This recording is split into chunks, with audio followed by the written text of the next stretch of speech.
Un hélicoptère se pose dans une cour privée, l'électricité est coupée, des soldats franchissent une clôture, frappent des gardes, emportent un opposant politique vers un lieu inconnu. À partir de cet instant, ce n'est plus une arrestation, c'est une disparition. Ce qui change tout, ce n'est pas seulement l'enlèvement de Bobi Wine, c'est le fait que les Nations Unies interviennent officiellement. Quand l'ONU parle, ce n'est jamais pour un détail, c'est parce qu'une ligne a été franchie. Ibrahim Traoré ne réagit pas à chaud, il comprend ce signal pour ce qu'il est, une alerte stratégique. Quand une instance internationale accuse un État de détention arbitraire et de disparition forcée, le dossier sort du cadre national. À partir de là, l'argument de la souveraineté interne cesse de protéger. L'ONU ne décrit pas une bavure, elle décrit une méthode, force militaire. Moment électoral, isolement total du détenu, silence imposé, ce n'est pas un excès, c'est un système. Et surtout, le timing n'est pas neutre. L'enlèvement survient pendant le comptage des votes, pendant que des irrégularités sont dénoncées, pendant qu'une contestation électorale prend forme. Quand un opposant disparaît à ce moment précis, ce n'est plus une question de sécurité, c'est une décision politique. À partir de là, une bascule s'opère. Ce que l'État accepte de faire une fois devient une option réutilisable. Quand l'enlèvement devient tolérable, l'élection devient décorative.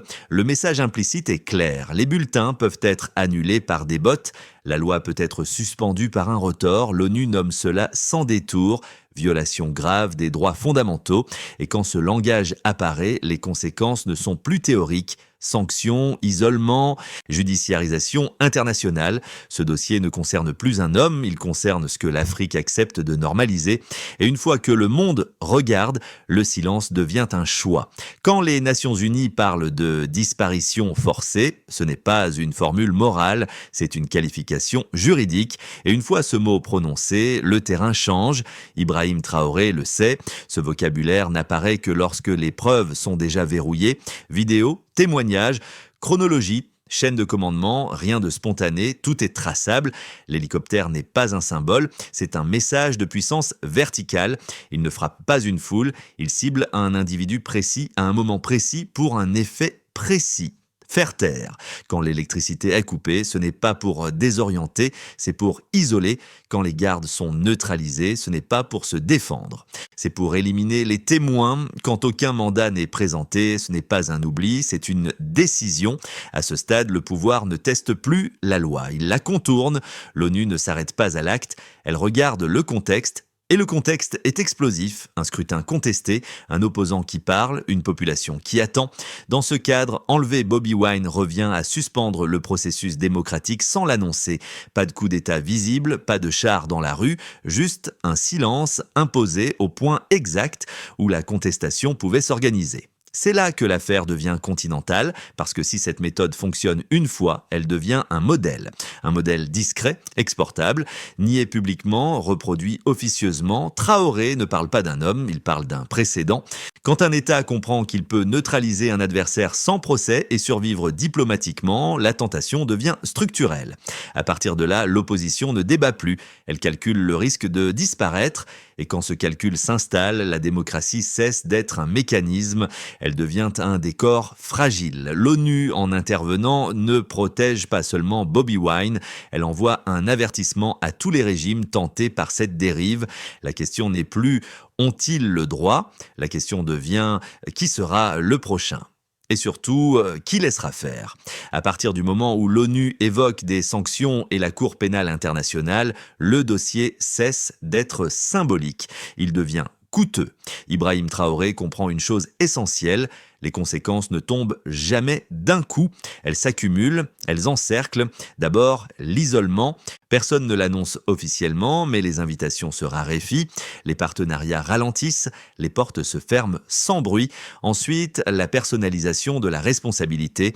Ce ne sont plus des institutions qui sont visées, ce sont des noms, des comptes, des déplacements. Quand l'ONU parle de gel d'avoir et d'interdiction de voyage, ce n'est pas une punition définition collective. C'est une fracture interne du pouvoir parce qu'à partir de là, chaque responsable commence à se poser une question simple: jusqu'où suis-je prêt à suivre? C'est ainsi que les régimes se fissurent, pas par la rue, par le doute.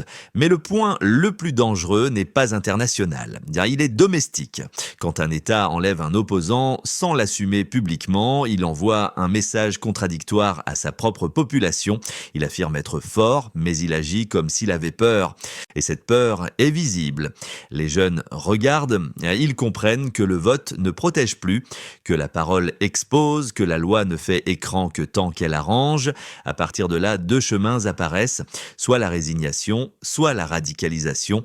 Quand les voies légales sont perçues comme inutiles, les alternatives deviennent séduisantes. Et c'est là que l'instabilité commence réellement. Traoré ne romantise pas la contestation. Il analyse une mécanique. Chaque disparition politique réduit l'espace pacifique. Chaque silence officiel augmente la probabilité de rupture. L'ONU le sait. C'est pour cela qu'elle insiste sur le caractère non isolé de l'affaire. Des morts post-électorales, des journalistes arrêtés, des manifestants dispersés par la force, pris séparément, chaque fait peut être minimisé. Pris ensemble, ils dessinent une trajectoire. Et une fois qu'une trajectoire est identifiée, elle est difficile à nier.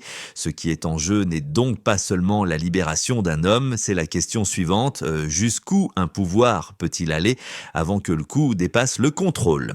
À ce stade, ignorer l'avertissement ne signifie pas gouverner, cela signifie parier.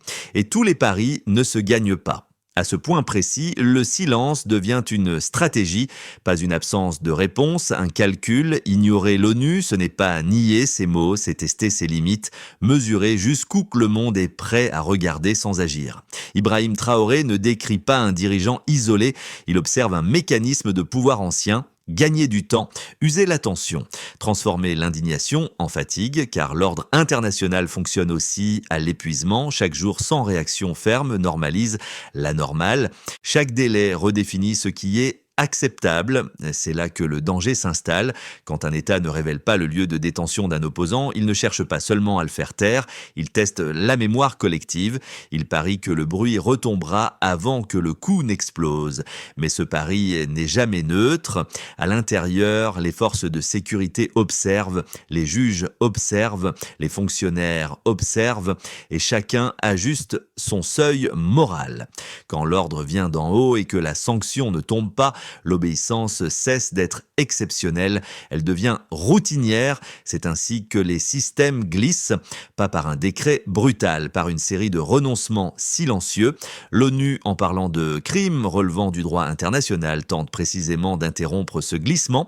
Elle rappelle que certaines lignes, une fois franchies, ne se négocient plus, qu'il existe des actes qui ne vieillissent pas bien, qui restent ouverts, qui reviennent. Traoré le sait, les dossiers de disparition ne meurent jamais vraiment.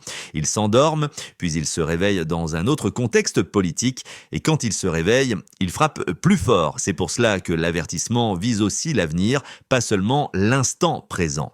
Car si Bobi Wine est libéré tardivement, le précédent demeure, et si rien ne change structurellement, la prochaine crise sera plus rapide, plus violente, moins contrôlable. À ce stade, le pouvoir n'est plus face à une injonction morale. Il est face à un choix stratégique: corriger la trajectoire ou l'assumer jusqu'au bout. Et ce choix ne concerne pas seulement un homme au sommet, il engage tout un appareil, toute une génération politique. Car une fois que la disparition devient un outil envisageable, le retour en arrière n'est jamais gratuit. Il laisse des traces, dans la peur, dans la défiance, dans la rue. La question n'est donc plus: que dira l'ONU demain? La vraie question est: que restera-t-il du contrôle quand la peur changera de camp? À ce stade, l'affaire dépasse définitivement l'État concerné. Elle devient un miroir pour tout le continent. Quand une disparition politique se produit sans rupture immédiate du système international, une idée dangereuse commence à circuler, silencieuse, persistante, l'idée que c'est faisable. Ibrahim Traoré ne parle plus de Bobi Wine, il parle de contagion parce que les régimes ne copient pas les discours, ils copient les méthodes qui survivent.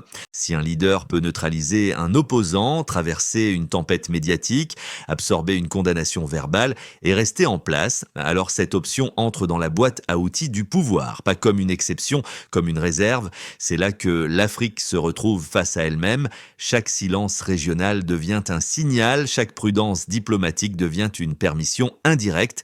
Quand l'Union africaine hésite, ce n'est pas perçu comme de la neutralité, c'est perçu comme une marge de manœuvre. Traoré comprend que le vrai combat ne se joue pas à New York, il se joue à Addis Abeba, à Abuja, dans les capitales africaines, parce que si le continent accepte qu'un processus électoral puisse être suspendu par la force sans conséquence africaine immédiate, alors la démocratie cesse d'être une norme régionale. Elle devient une option conditionnelle, et une option peut être retirée.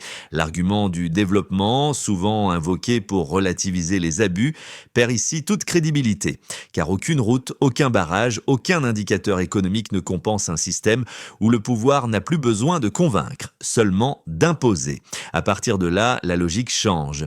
Les opposants ne cherchent plus à gagner, ils cherchent à survivre. Les citoyens ne votent plus pour choisir, ils votent pour éviter le pire. Et quand la politique se réduit à la peur, la stabilité devient illusoire.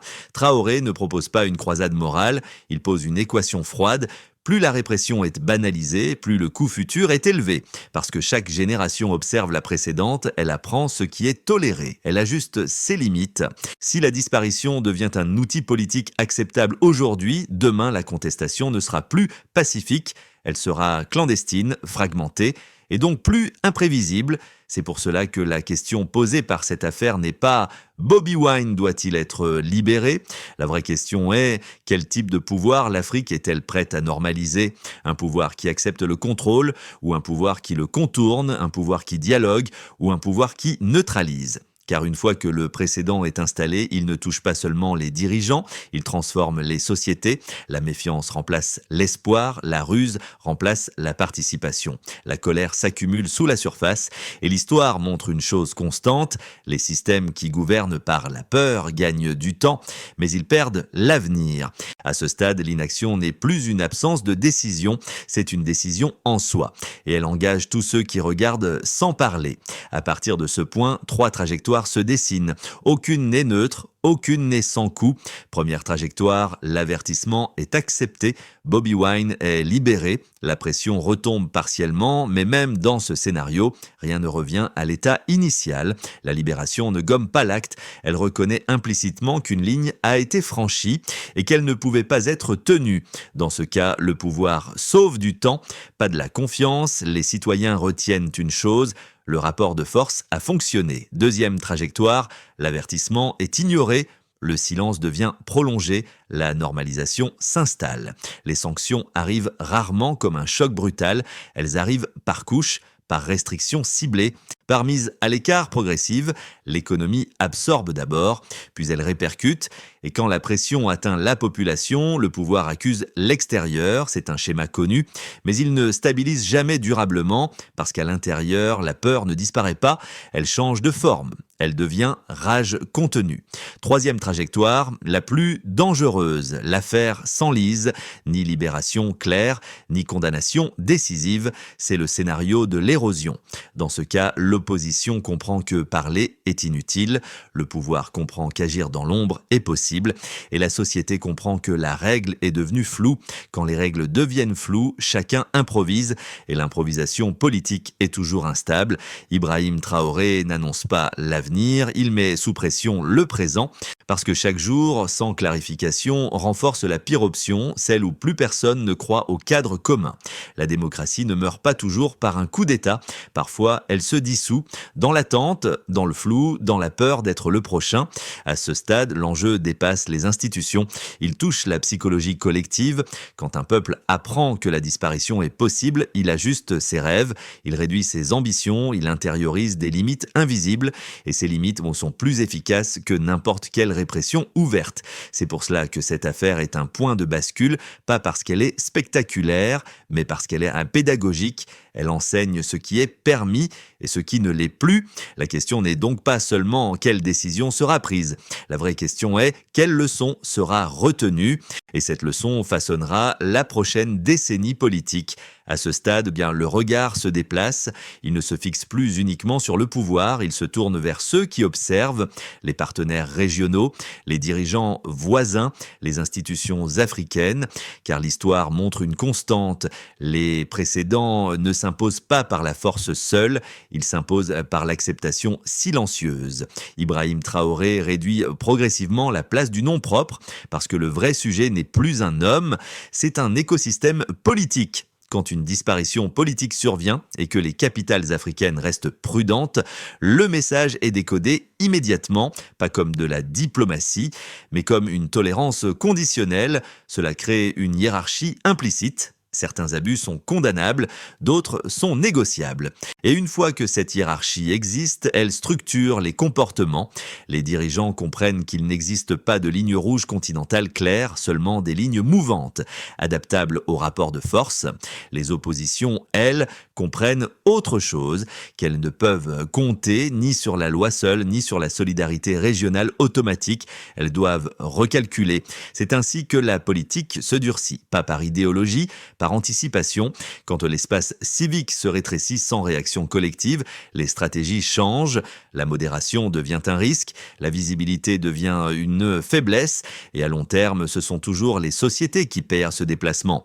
Traoré n'appelle pas à l'ingérence, il appelle à la responsabilité. Il rappelle que l'Union africaine n'est pas un club de survie des régimes, mais un cadre censé protéger des principes communs.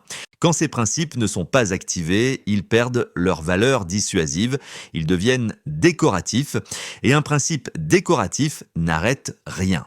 La disparition d'un opposant n'est pas seulement une affaire de droits humains, c'est un test de cohérence régionale. Soit le continent montre qu'il peut traiter ce type de crise sans attendre une pression extérieure, soit il accepte implicitement que la norme soit définie ailleurs. Dans les deux cas, le message est entendu à l'intérieur, à l'extérieur, car le pouvoir observe toujours les réactions plus que les discours, et ce qui n'est pas sanctionné aujourd'hui devient une option demain. À ce stade, ne rien faire n'est plus de la prudence, c'est un alignement, et chaque alignement a un prix politique. Il ne reste plus qu'un espace. Celui du choix conscient, pas seulement pour un dirigeant, mais pour tous ceux qui composent le système. Quand une disparition politique survient, chacun décide où il se situe, par la parole, par l'acte ou par le silence. Le silence n'est jamais vide, il structure l'avenir. Si cet épisode est accepté comme une parenthèse regrettable, alors la leçon est claire, la force peut suspendre la démocratie sans coup immédiat. Et cette leçon sera réutilisée. Si au contraire il est traité comme une rupture inacceptable, alors un autre message circule. Certaines lignes ne se franchissent qu'une fois. Ce moment est donc un révélateur, il montre ce que les discours démocratiques valent face aux risques réels. Il montre si les principes sont conditionnels ou non. L'enjeu n'est plus Bobi Wine, il ne l'est plus depuis longtemps. L'enjeu, c'est la normalisation, ce qui devient possible, ce qui devient pensable, ce qui devient répétable. Une société ne bascule pas d'un coup, elle s'habitue à l'absence, à l'injustice ciblée, à la peur rationalisée, et quand l'habitude s'installe, la résistance devient coûteuse, socialement, psychologiquement, politiquement. C'est pour cela que ce moment ne peut pas être oublié, pas parce qu'il choque, mais parce qu'il enseigne. À long terme, ce sont toujours ces moments-là qui redessinent les trajectoires, pas les discours officiels, pas les promesses. La question finale n'est donc pas qui a raison. La vraie question est plus inconfortable. Qu'allons-nous accepter pour rester silencieux? Car chaque acceptation construit le futur et chaque renoncement prépare le suivant. Penser que cela ne concerne qu'un pays est une erreur stratégique. Penser que cela passera est une illusion. Les systèmes se souviennent, les peuples aussi.